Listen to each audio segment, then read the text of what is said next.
إن الحمد لله نحمده ونستعينه ونستغفره ونعوذ بالله من شرور أنفسنا ومن سيئات أعمالنا من يهده الله فلا مضل له ومن يضلل فلا هادي له وأشهد أن لا إله إلا الله وحده لا شريك له وأشهد أن محمدا عبده ورسوله أما بعد فإن خير الحديث كتاب الله وخير الهدي هدي محمد صلى الله عليه وسلم وشر الأمور محدثاتها وكل محدثة بدعة وكل بدعة ضلالة وكل ضلالة في النار. أعوذ بالله السميع العليم من الشيطان الرجيم من همزه ونفخه ونفسه. يا أيها الناس اتقوا ربكم الذي خلقكم من نفس واحدة وخلق منها زوجها وبث منهما رجالا كثيرا ونساء واتقوا الله الذي تساءلون به والأرحام إن الله كان عليكم رقيبا.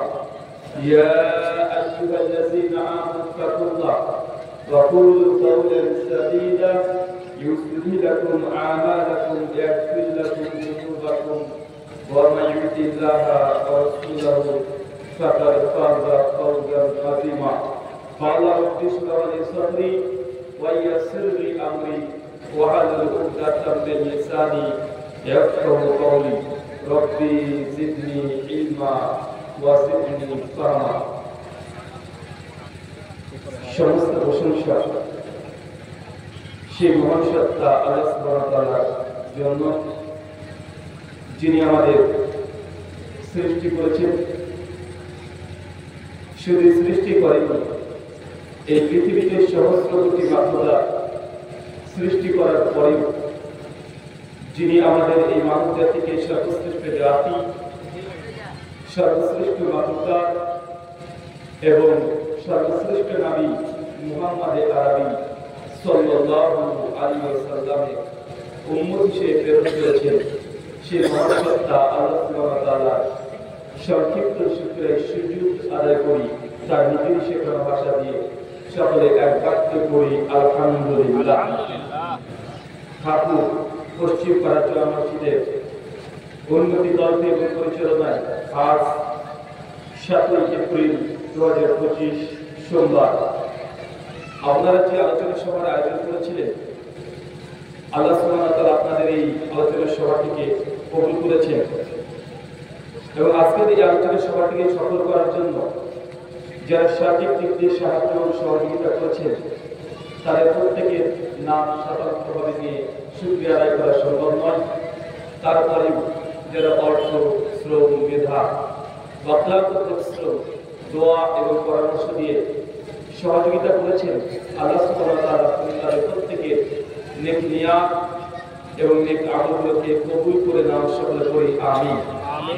মহান সত্তা আল্লাহ সুবহানাহু ওয়া তাআলার কাছে দোয়া এই প্রার্থনা, আল্লাহ সুবহানাহু ওয়া তাআলা আমরা মানুষ, আমরা কম বেশি ছোট বড় ভুল ত্রুটি বিচ্যুতি গুনাহ পাপ অন্যায় করে থাকি।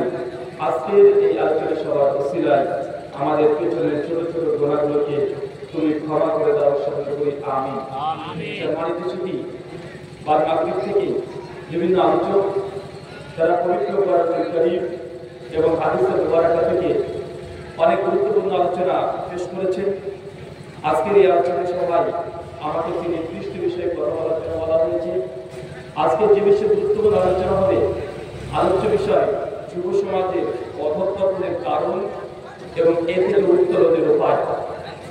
আলোচ্য বিষয় থেকে বোঝা যাচ্ছে যে আজকে আমরা কথা বলব যুব সমাজ, তরুণ সমাজ, তারুণ্যতাকে নিয়ে।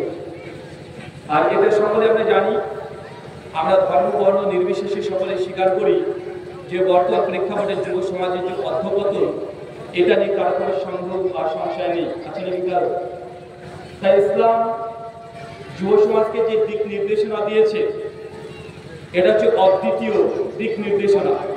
যদিও বাহ্যিক দিক থেকে আজকের এই আলোচনাগুলো যেমন যুব সমাজ তরুণ সমাজকে লক্ষ্য করে আমরা করবো, আমাদের আলোচনাগুলোকে তারা সেভাবে গুরুত্ব দেবে না। কেন?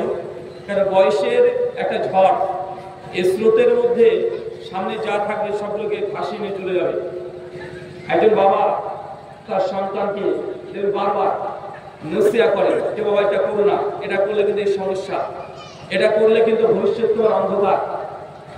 ছোট থেকে মা শিক্ষা দেয়, বাবা শিক্ষা দেয়, পড়াশোনার জন্য তাগিদ দেয় যে বাবা পড়াশোনা করে, যে গাড়ি ঘোড়া চড়ে সে। কারণ আপনি যতই প্রবাদ বাক্য বাচ্চা শিশুটাকে বলেন না কেন, ওর মাথাটা ওগুলো ঢোকে না। ওর খেলার টাইমে ঠিকও খেলতে দৌড়িয়ে দিয়ে চলে যায় না। কেন? মানুষের এই বয়সটাকে কন্ট্রোল করা খুব কঠিন টাফ বিষয়। আর এখন যেহেতু 2024 পার করে দিয়ে 2025-এ পড়েছি, আর এখন আন্তর্জাতিক বিশ্ব আমরা যে পজিশনে এখন আছি, এত উন্নত মানের যুগ ইতিপূর্বে পৃথিবী সৃষ্টির পরে থেকে আজ অব্দি হয় নাই। গোটা বিশ্বকে আপনি এখন হাতের মুঠে দেখতে পান। আজকে 20 বছর আগেকার মানুষের এক কল্পনার অতীত ছিল। মানুষ কল্পনা করতে পারত না যে মানুষ একদিন এই পরিস্থিতিতে আসবে। বেশি দিন নয়, মাত্র 20 বছর আগে কেউ কখনো কল্পনা করতে পেরেছে যে কোথায় আপনার ছেলে থাকবে Saudi, Kuwait, Dubai, Bahrain, America, England, আর আপনি বাড়িতে বসে মোবাইলের মাধ্যমে সম্পূর্ণভাবে তার সঙ্গে কথোপকথন করবেন, দেখবেন। এমন কখনো আশা করতে পেরেছেন? আগে তো চিঠি দিলে 2 মাস 3 মাস, তার চেয়ে উন্নত মানের টেকনোলজি এসেছে, সেটা ফ্যাক্স। এখন যদি আপনি কোনো কিছু লেটার যদি লেখেন তাও আপনার সময় লাগে। তারপর আস্তে আস্তে মোবাইলের মেসেজ, ফোন কল, এখন ইমেল, এখন মাসের হাতে হাতে, এখন হোয়াটসঅ্যাপ আছে না ভাইজান? টুক করে একটা মেসেজ করে দিচ্ছে, সেকেন্ডের মধ্যে চলে যাচ্ছে। সিন করে সঙ্গে পাল্টা আপনাকে সে জবাব দিয়ে দিচ্ছে। যদি সময় না থাকে আপনি একটা অডিও করছেন, অডিও পরবর্তী সময় শুনে আপনাকে জবাব দিচ্ছে। মানে মানুষ এখন যেভাবে চায়, মানে মানুষ যা চায়, মানুষ মনে করে দুনিয়ার মধ্যে সেগুলোকে এখন তার হাতে বুঝতে পেয়ে গেছে। তাই এই স্রোতে অনেক মানুষ গা ভাসাচ্ছে, এবং যুব সমাজ তরুণ সমাজ সবচাইতে তারা বিধ্বস্ত হয়েছে, তাদের অধঃপতন অনেকগুলো আছে। চলেন আমি জটসংক্রান্ত কিছু কারণ বলবো, যে কারণগুলো প্রত্যেক বাবা মাকে কন্ট্রোল করতে হবে। একদিন তার এই আলোচনা সভা দিয়ে এই যুগের তরুণদেরকে আপনি সঠিক পথে আনতে পারবেন না। আমি জাস্ট কিছু নসিহত করতে পারি। একদিন আসছি 1 ঘন্টা আলোচনা করব, তখন আপনার ছেলেকে যদি দায়িত্ব আপনি নেন, বাবা আপনি মা, আপনাদেরকে দায়িত্ব নিতে হবে। একদিনের বক্তব্যতে এই গোটা গ্রামবাসীকে আমরা পরিবর্তন করতে পারবো না। তাই